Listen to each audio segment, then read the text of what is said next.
I'll quickly look at arterial stiffness. So if your blood vessels all of a sudden they are so strong, can this be able to cause hypertension? To me, I think yes.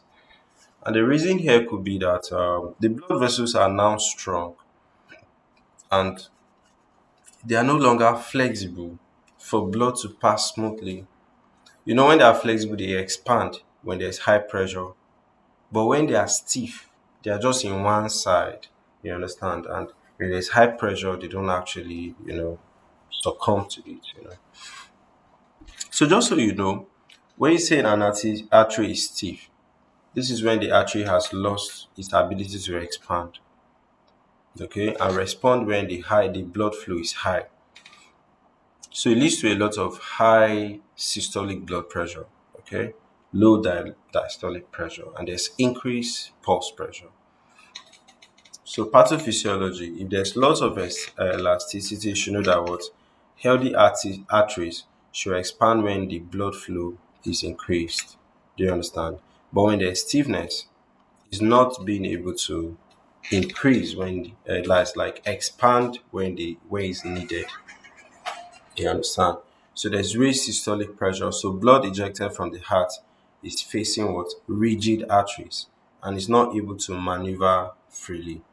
So low diastolic pressure, there's reduced recoil, and this lowers the diastolic pressure. This will impair the coronary perfusion.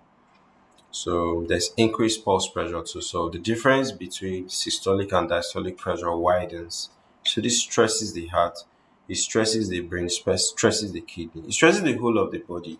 But we're calling these organs because it's these organs that actually, they require the most blood supply. So cycle of damage, hypertension accelerates collagen deposition, elastin breakdown and calcification, and also endothelial dysfunction. This will further stiffen the arteries. So clinical consequences, you can have isolated systolic hypertension, you can have left ventricular hypertrophy. So the left ventricle is getting stressed so much that it's becoming big. Organ damage in the kidneys, in the brain and the heart. You can have stroke and heart attack risk. Okay. Then also chronic kidney disease progression.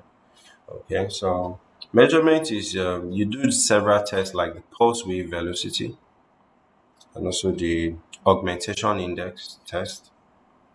You can also do the cardio ankle vascular index. So risk factors is what could possibly make you to have stiffened arteries. Your age. So as you age, as you become old, there's lots of elastin, okay? And your blood vessels are prone to become stiff. Hypertension itself. If you have hypertension, you're prone to having stiff blood vessels. Diabetes and metabolic syndromes, you know, smoking and chronic inflammation, high salt intake, and you have a lifestyle that you don't actually do exercise, you are just staying in one place. All of this could actually make you have arteries that are so stiff. So you manage this issue from regular exercise, reduce salt intake. If you smoke, the person has to stop. Weight control, you know. They also use all those RAS blockers. The statins to lower the inflammation. Then also calcium channel blockers to improve the arterial compliance.